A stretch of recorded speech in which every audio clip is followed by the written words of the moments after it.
Thank you so much for coming tonight. It really means a lot to us. And yes, and it definitely means a lot to him. And I want to also especially thank Nancy Bass and the Strand for allowing us to host this event here tonight.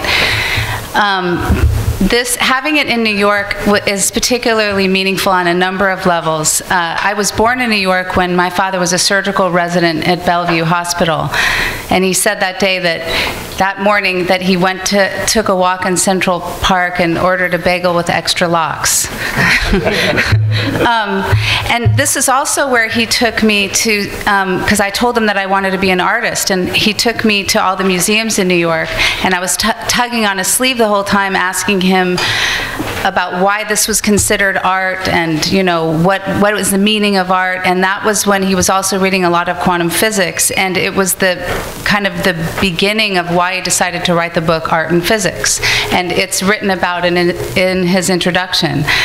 So when he passed away a little more than 5 years ago of brain cancer with a completed manuscript, it was like he, for Leonardo's brain, it was like an exotic bird laid a giant egg in the middle of our psychic living rooms, and we just were looking at it and kind of going, is it going to hatch? And, what do we do with it? And so this has been a really great journey. And I wanted to pass this along to my sister, Tiffany Shlain, who's going to talk about that journey a little bit. Thank you. It's so great to be here. When I was 15, our dad took me to New York on my own and showed me New York, and I fell in love with the city, and he loved it. And it's so great to be back here. So Kimberly mentioned that he finished an unedited manuscript. And our father used to love the editing process. And as a filmmaker, they say a film's made 3 times: when you write it, when you shoot it, and when you edit it. And I know that our dad felt that way about editing. And so it took everything in his last 9 months of life to finish the book. So I actually made a whole feature documentary called Connected about this period, because it was so intense and wonderful and beautiful. But finding how to treat that, and our father's longtime literary agent, Robert Stricker's here. I want to thank him. He introduced us to Ann Patty, who was the editor of Life of Pi. We had her edit it, and then John Sternfeld of Lions Press, and we have Jill Dancing, our book publicist here. I'm so grateful. And it was an interesting process because a lot of things would be cut out. It was a 570-page unedited manuscript, and now it is it is like 250 pages. So, fighting for things that we knew he would hate if they were out, but then also understanding it needed to be edited. And it was almost like we were having conversations with our dad in our own minds on what was important to him. So it was this gift, really, to rethink what was important. And we just recently started a Twitter account on his behalf where we're kind of tweeting the best lines from the book. And one of the most interesting parts is tweeting as our late father. And so today, I wanted to do a tweet about tonight. So I was like, how do I was like, tell me what it's called. It says Leonard Shlain, and it says his ideas live on. So then I was like, well, maybe I should say, come hear my children read, because I'm in heaven and I can't be there. But it's very meta on every level, just us being here and getting to read it. And we're so grateful that this time has arrived where it's done. And I'd like to introduce you to my awesome brother, Dr. Jordan Shlain. Thank you. Thank you all for coming out. This is truly a special moment for my father, wherever he is looking down on us. He never took me to New York, by the way. As a kid, I missed the memo on the trip to New York and going to see plays and going shopping. But that's cool. Thanks, Dad. I guess, one of the...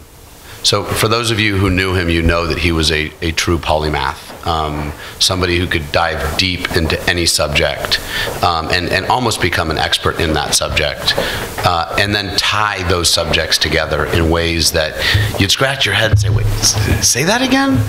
And he was truly had a beautiful mind, and he was a beautiful human being, and I wish he was here to promote his own book.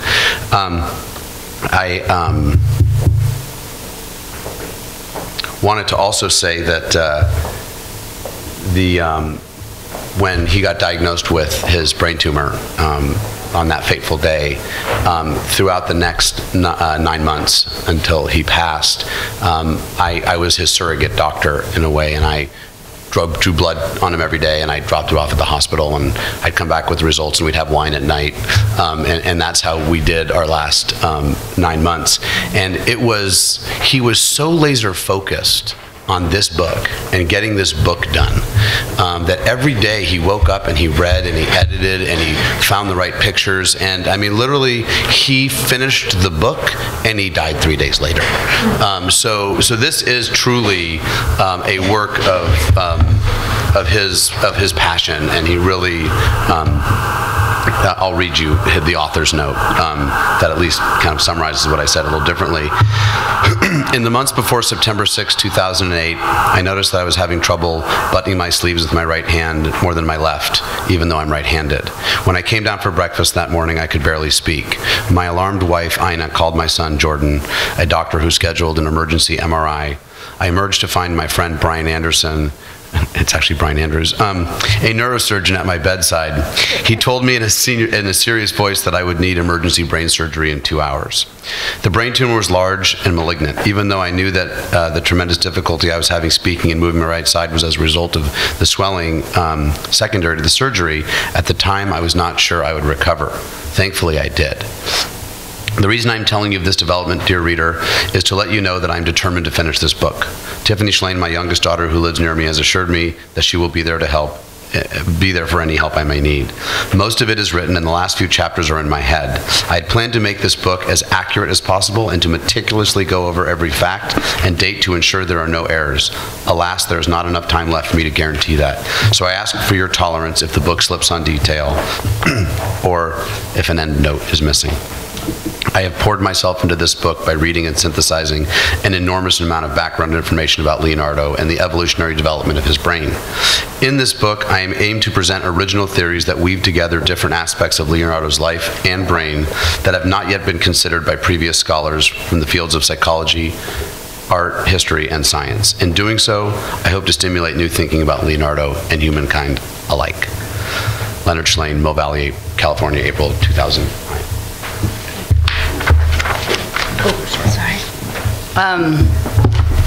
And this is the letter that follows his letter in the book, and we're each going to then read our favorite passages in the book.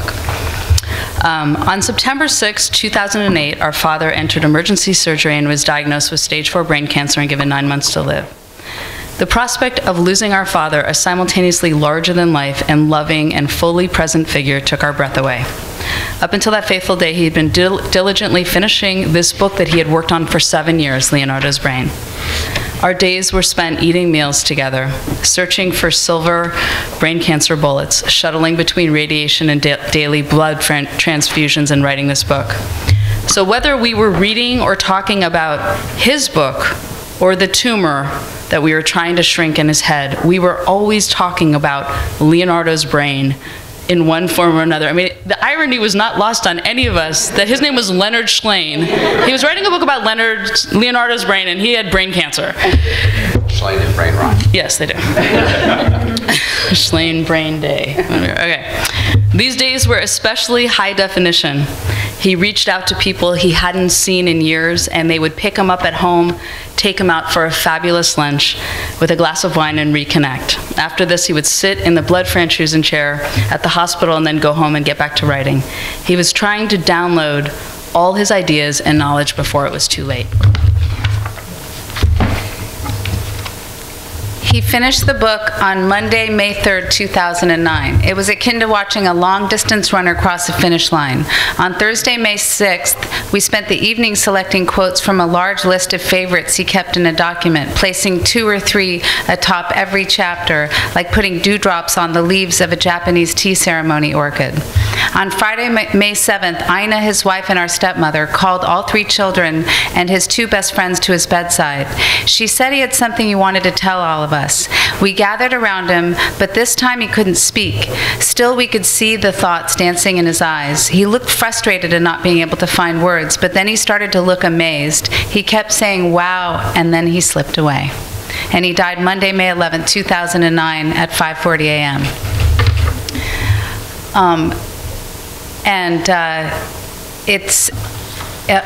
There's another paragraph.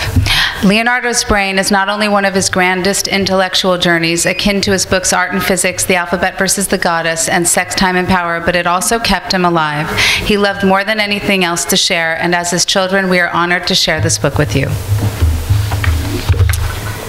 So, Jordan. No, Jordan's next. All right. Thanks. So I'm going to read just the last paragraph of the preface. When asked to pick my favorite things, I really didn't get past chapter 1 in finding my favorite things. So I have poured myself into this book after reading an enormous amount of background information on Leonardo, the development of the brain and the process of human evolution. I wanted to fulfill Franz Kafka's pronouncement that a book should be wielded like a pickaxe to shatter the frozen sea within the reader's mind. If this book in our hands does not wake us as with fist that hammers on the skull, then it just isn't worth reading. I would prefer a similar but less violent response. I want this book to stimulate thinking as I present a series of what I think are original theories, and I want it to be an enjoyable read. In writing this book, I am attempting to live up to the two major ideals Leonardo set for the rest of us: to conjure art, to conjoin art and science, and to be bold when proposing hypotheses. Oh, sorry. And then one other bit is the beginning of chapter 1. But the beginning of chapter 2, I read a quote, which is a Marcel Proust quote. The real voyage of discovery consists not in seeking new landscapes, but in having new eyes. And I felt like my father definitely had a pair of new eyes. So, as the 500th anniversary of Leonardo's deaths approaches, the pace of interest in Leonardo is actually accelerating. A veritable army of PhD scientists has poured over Leonardo's chaotically organized manuscript pages, translating, collating, and trying to discern what this restless mind had to say to the rest of us. Art critics continue to tease out his oeuvre of so many new and unexpected details. It hardly seems possible the mind of one man could have considered so many factors in planning and making his art, while at the same time immersing himself in a myriad of scientific pursuits.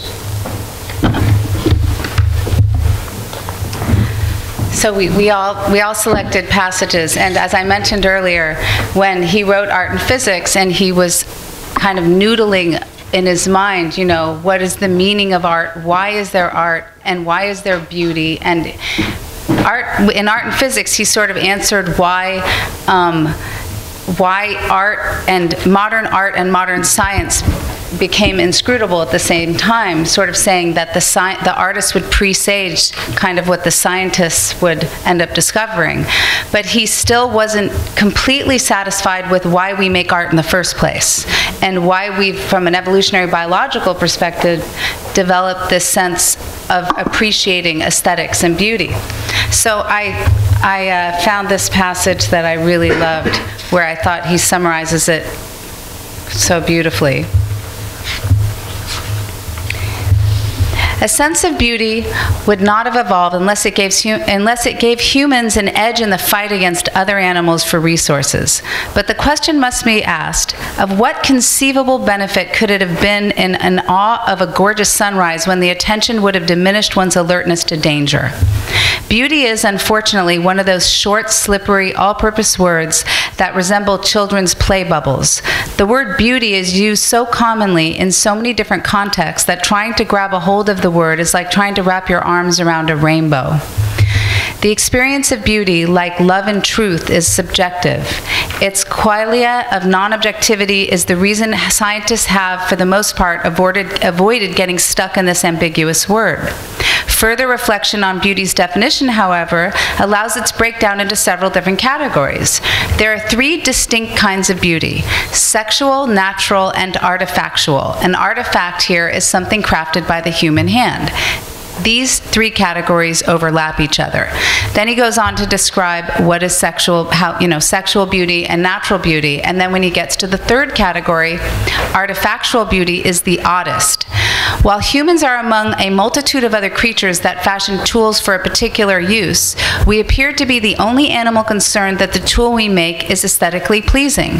From artisanal tool making, humans progressed to becoming artists. The objects they created increasingly had less and less practical value until the artist was motivated to make something beautiful that was not utilitarian, art for art's sake.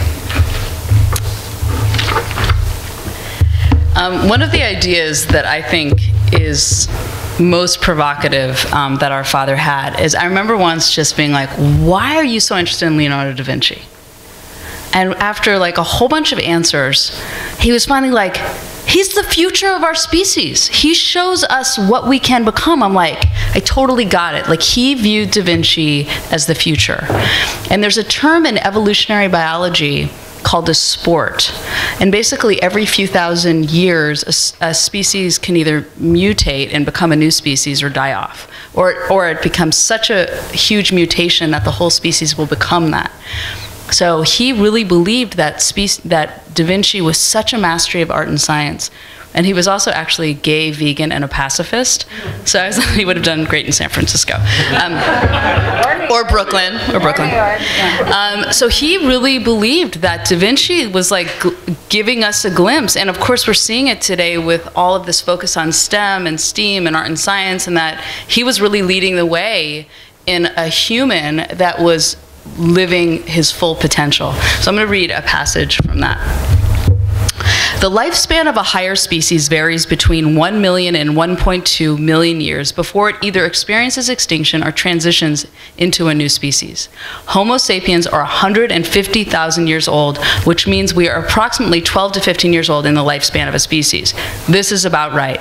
We are becoming stronger and we are capable of harming one another in a more deadly fashion. Yet we are becoming more aware of our strength and the desire to restrain it. This is also the age when puberty begins and we have a rapid change in our physiology. Are we entering a period in which we are changing? The immature state in which we are born and the exceptionally long period in which we are raised encourages the implanting into our psyche of a host of erroneous thoughts and beliefs. The absence or presence of creativity determines what we believe. Tell me what you imagine, and I will tell you who you are. Let me tell you what to imagine, and I will tell you what gradually you will become. The other paragraph. After we enter the first half of the 21st century deeply immersed in the annihilating of technology and life forms, who can possibly anticipate what might come next? We cannot see what is in store for us, just as we could have not foreseen what other amazing developments in our history and prehistory. Perhaps we will develop into an improved version of Homo sapiens as more of us become less interested in power and more interested in matters of the heart. So that wraps up our reading portion, and we're going to open this up to a short Q&A. If anybody has any questions or deep thoughts they wanted to share, or a story about my dad, anything they want. So, anybody? Yeah. Yes? Well, I have a question about your dad as a dad, as a parent. So as a father myself, I'm wondering, it seems like you touched that. What is the most incredible thing about your dad? What will you treasure most about him? What lessons can parents learn from him? That's such a great question. You know, he was so present, and he was such a great listener, and he just, if I had any kind of an issue or problem, or, he was 1,000% interested in everything that I had to think or do or say. And, wouldn't you say that? Yeah, I remember actually at the funeral where so many people that I had never met came and said, your father always made me feel like the most important person in the room. And he died right around the time that the iPhone and smartphones, and I feel like everyone's so distracted, no one ever makes you feel like the most important person in the room anymore. Like, he was that guy. Whatever you said was the most important thing going on. And he really valued family. I mean, he always said family first. Like, that is the most important thing. I would take as opposed to being a great listener, which he was, and opposed to being president, which he sometimes was because he was a busy surgeon. He was a fantastic storyteller. Oh yeah. And I found myself as a parent. My father used to tell us these stories about the little man, and the little man would be in his hand, and we'd be putting us to bed, and he'd tell us these stories, and then he'd say, "Wait a minute, the little man wants to tell me what then happened." and he would just invent these crazy stories, which he clearly hadn't thought of until he was telling them.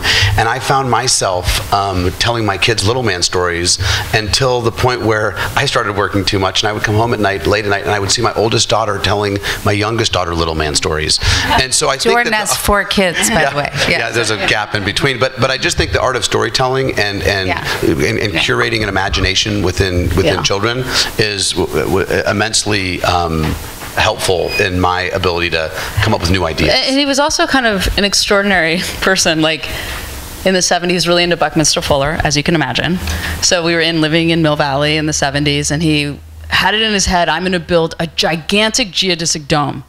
And all the neighbors are going to help me build it. And in the center is going to be a hot tub. And I am going to have the whole, it's going to be a huge hot tub. It's going to be not a barn raising. It's going to be a hot tub and geodesic dome raising. And it was an erection party. It was an erection party is what he called it, right? Yeah. And he had Peter Mack's stained glass that he designed. He was always kind of obsessed with something. And so we had this crazy object that people would drive for miles to see because it was a neighborhood geodesic dome hot tub. With macrame swings and Pink Floyd Dark Side of the Moon playing all the time. Yeah. And one other thing he did in 4th grade, it was like bring your parent to school day, and he brought a bucket and he taught about the brain, and then at the end of class he lifted up the bucket and there was a brain in formaldehyde. Like that was the kind of shit that our dad did. I mean, like, who does that? Who does that? I'm convinced I need to do that at my kids' class, or else I'm not carrying the Shlain lineage. Yeah. Sounds like he's an incredible guy. Obviously, extremely brilliant and intellectual, but a man of the earth and a secular individual from what he told me. And I'm just curious how he dealt with his impending mortality. Did he reflect on it? Did he consider afterlife? Did he consider his soul and things like this? Or did he just try to, focus on his task? I know what I'd say about that. Go ahead. Want to take it? I think he always held that he would beat this, and I think he had good reason to think he would beat it.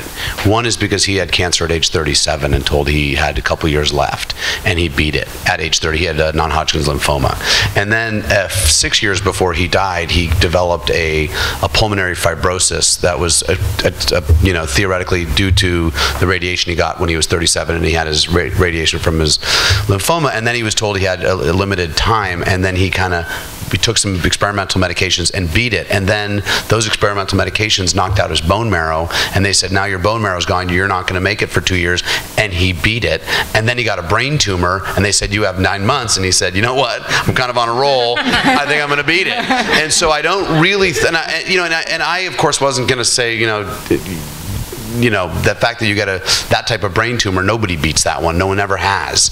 And so, but he believed that he could potentially beat it, and it was kind of optimistic writing his book for the whole time. And so I don't know that I think that he wasn't non-afterlife and non-spiritual. Well, I had a lot, because I would say I was an atheist, but my husband's convinced me that I should say I'm agnostic for the small possibility that there might be something afterwards.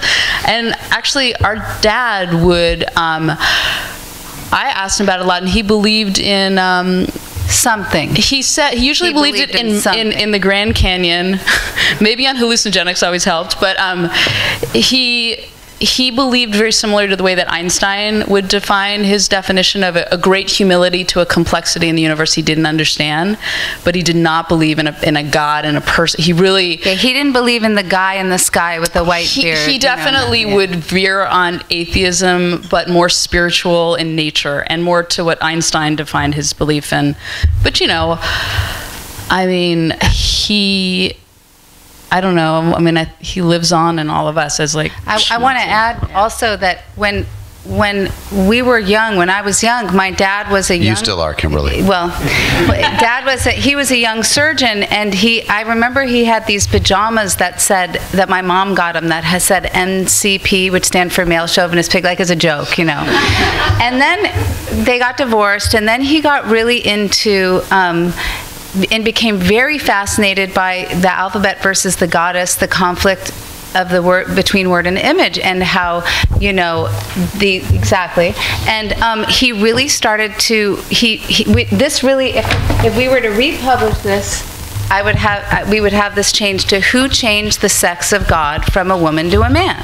And he became obsessed with the Mary culture and why, you know, with the goddess culture. And he said that as we become more of an image-based society, we're going to go back to becoming a more goddess and female, and it will help women's rights, and that this was a good thing. And he was very pro-goddess. So he was a feminist. Yeah, he was a feminist, and he was a goddessist too. So anyway, but he also, did you just say that? Yeah, he was a goddessist. But he also he definitely was interested in. I mean, I feel like I can say this. He was interested in psychedelics, and he actually wanted to take, you know, there was some guided meditation, there was some guided acid trips happening at Harvard where people were dying, and he was just on too many drugs that might have medications. They're all drugs, Jordan. Anyways, but he was very interested. I mean, he used to do the isolation tanks with John Lilly and all those guys, and he was very, I mean, I think he saw what any of us have seen when they've maybe been on hallucinogenics, is some complexity that's higher, and he was interested in that. Stop. Stop. Yeah. He's gone. He's cool with it. Kathleen? He was proud of it. What did you fight for to save the book? Well, I can say what I'm sad that is not in the book, but I mean, you know, but it just didn't fit perfectly. But he had this incredible chapter on the flowers, and I remember when he sort of discovered it, I got this phone call, and he said, "We almost missed the flowers." And I was like, "What are you talking about?" And he said, and he used to always call me as he was coming down from the Waldo grade, because, you know, I was always on the phone, and he said, "I realized that, you know, human beings have been on the planet this amount of time, and the flowers have been on the planet only this amount of time, and it was just like a narrow overlap, like on the big 10 million year clock. It was just a teeny little, you know, and we could have missed it." We're going to figure out how to publish. It's called Humans and Flowers. We'll figure out. Yeah. But I'll tell you, the big thing we fought for was his last chapter that he was writing. He basically had finished the book up until the last chapter, which was a really important chapter to him. In the last 9 months, it was that last chapter. And it goes out there. It goes wide. And the editor cut it out. And it was only like 3 months before publication that we just, even if it goes wide, we started rereading the other books' last chapters, and they all go wide. And some stuff is pretty out there. You'll see if you read it. But that's what he was thinking about. It's like Beethoven's Opus 111. As he was transitioning into another sphere, that's what he was thinking about. So at the very last minute, we got the last chapter in the book. So that last chapter was not supposed to be there. Great question. Who were your father's three main influencers intellectually? Not necessarily in the science. Buckminster Fuller, one of them. Beethoven, Einstein. McLuhan. McLuhan was huge. Gutenberg's galaxy. Why? Oh, McLuhan. Well, McLuhan, I mean, he just was obsessed over this concept of the medium is the message. And he would say, like, did you know that if you're reading a book, and also he was fascinated by the early experiments on epileptic patients when they cut the corpus callosum and the right brain, left brain. And that was what he started out giving his But then he understood lectures. There's a lot more complexity. Yeah, but he was just, he said, you know, you can read a book and you can read about dancing in a field of flowers, and you know, hook up your brain to an MRI, to sensitize what's happening in there, or get witnessing a gruesome murder, and you'll get the same brain wave, but if you do it and you're watching it on a television, you'll get a different brain. It doesn't matter what it is you're looking at, it matters the source that you're getting it from. So, any other questions? Yeah. Inspire you in choosing your own passions? I get to answer. I get to answer that one. So I remember the first words when I think I was 2 days old. Son, you can be whatever you want when you grow up, as long as you're a doctor. And I heard that refrain about every 6 months until I became a doctor. So I think he had some influence over me there. He got us for the sure. book. He said that to them, but We got a book called they somehow resisted that. A Woman's Surgeon. He bought us Hanukkahs in a row. 4 times. But I make a lot of films about the brain, so I'm kind of like in my own way. I wrote a book called Brain Power. I make films about the brain, and I'm super interested in the brain creatively, like how do you express complex neurological activities visually. So, and he always took us to the movies. I think that every week, no matter what, we went to the movies. So that probably influenced me becoming a filmmaker. And he was very supportive of me being an artist, even though he was secretly also telling me to be a doctor. But like he sent me to Interlochen. He submitted some of my drawings when I was 12 or 13 and got accepted to go to this art camp, and you know. And I mean, to be fair, when we grew up, there's a painting, I don't know who has it, that he made, oil on canvas, and it says Shlain 1967 when I was born, and it was of all the art that he collected in the house, it was, I thought, the most beautiful piece of art. It was a tree with pine needles and a sunset in the background, and just the way he mapped the colors together it was fantastic. And at dinner he would do drawings, by the way, that looked very much like Leonardo da Vinci's sketches. He would always sketch things of the surgery that he did, of his operations, and he was an amazing sketcher. So I think that, you know, he was a secret closet artist, and he never did much more oil on canvas or major artwork. We wanted to, towards the end of his life, I said, I want to buy you the oil set. I want you to get back to doing the art. I did buy him, but he didn't do it because he was writing his book. But I think that he was really a kind of a Leonardo-esque. He also got patents on surgical devices that were very mechanical, that looked like Leonardo's devices that he built. And so I think that in this very weird roundabout way, he was a bit of a big corpus callosum Leonardo lookalike, or a mini-me to Leonardo in some way. But I think he definitely influenced all of us. I mean, I was the one that had no choice. Are you happy you're a doctor now? Yeah. I have to just say one anecdote. We all went to Berkeley, and he would come over and take us to dinner, you know, separately. But he used to take me to this jazz club called Larry Blake's. And one time he hadn't published any of his books yet, so he's a surgeon. And we ordered our food, and they had the paper napkins, and he carried a green ballpoint pen. He loved green pens. And anyway, he diagrammed for me before the appetizer came what it would be like to sit astride a beam of light and approach going 186,000 miles per second, and how that resembled Picasso's blue period and rose period to cubism. And you know, he's got this whole like thing mapped out on the thing, and then they served our fries, you know, Well, he'd also come back from surgery with like blood spattered on his glasses and describe a crazy surgery he had just I took out the stomach, and then I did this, and we're like, so we're this eating. over here, you know, it's amazing. Jeff? Oh. Could you just talk a bit, you have the advantage that you worked on this book, that we just got it.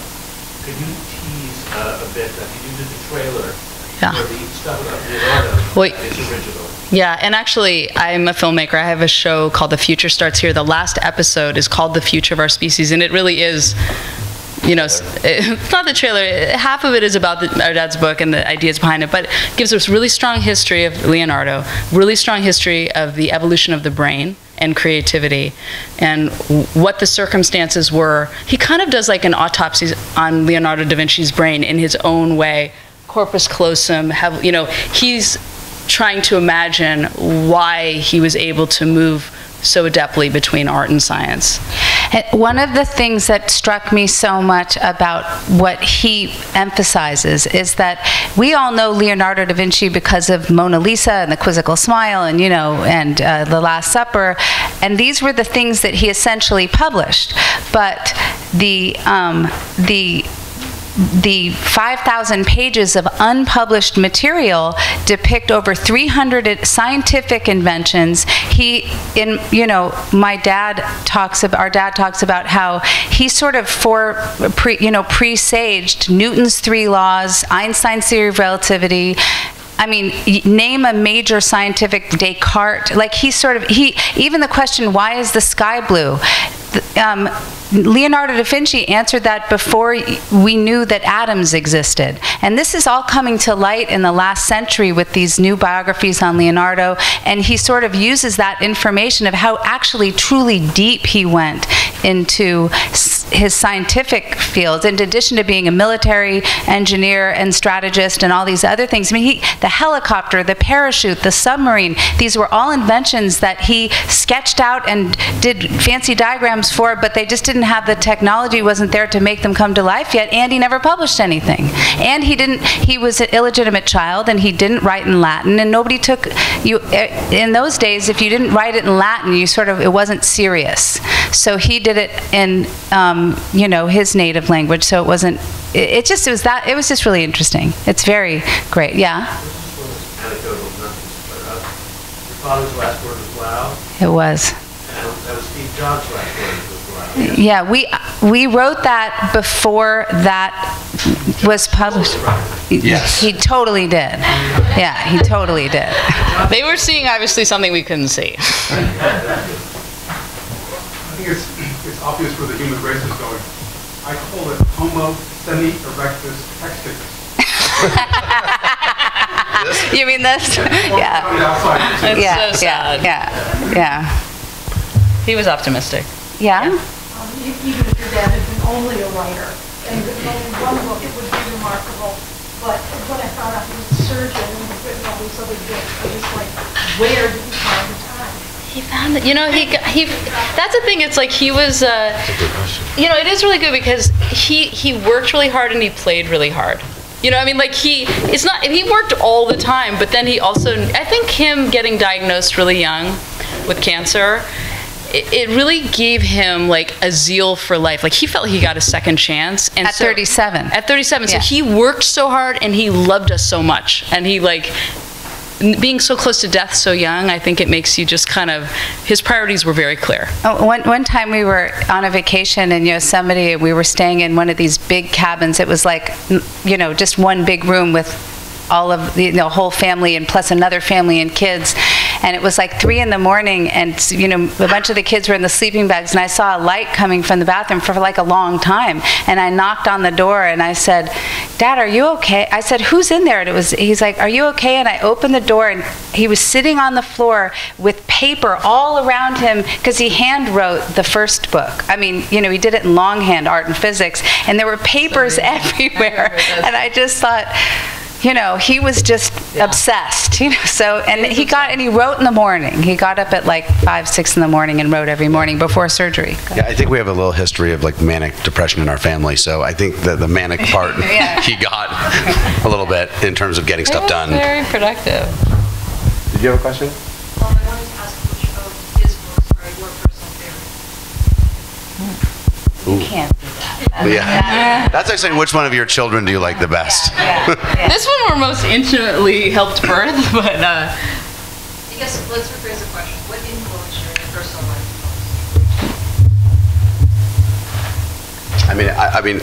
When I was in, my dad bought an Apple II computer in 1980, the very first one, and he gave it to me, and he said, "Son, there's a word processor in here. I know that there are games in here, but there's a word processor in here." I'm like, "Okay." He said, "And you're in high school and you're whatever, and you're taking typing classes. So here's the deal. I'm going to drive to work and I'm going to dictate a book, and and every day I'm going to come home and I'm going to give you this little tape and you're going to type it." So I typed this entire book. So he paid me a couple of dollars an hour, which was cool. So I've got a unique, and so I would get like numb typing about, but I learned more about science and more about art as a 13 or 14-year-old, however old I was. Then I still know stuff about science and physics and stuff and quantum physics that I'm like, how do I know that? And I would occasionally slip in my own stuff in there, but he always caught it. No, he caught everything I slipped in. Yeah. But anyway, so that's my short answer. Well, thank you all for coming. Yeah, by the way. Thank you. Thank you. And we're gonna sign. Yeah, we'll sign books on his behalf for any of you who want. Oh yeah, our and if signatures. you read it, and I'm making up quotes. Wait, the Amazon. If you guys like it, we know We have a couple. This is really important. Apparently, it's really important if you like the book to leave a nice review on Amazon. That apparently is extremely important. Please. And I'm supposed to ask you really nicely. But of course, buy it from an independent bookstore. And buy it here, but review it there. Okay? Once again, just on behalf of the Strand, thank you all so much for coming out tonight. Thank you guys for coming out on behalf of your father. Seemed like a very wonderful man. I never had the opportunity to meet him in person. We do have additional copies of Leonardo's Brain available at the back of the room right now for purchase. And again, stick around, have some snacks and some wine, and meet these guys. Take care. Have a good night. Thank you.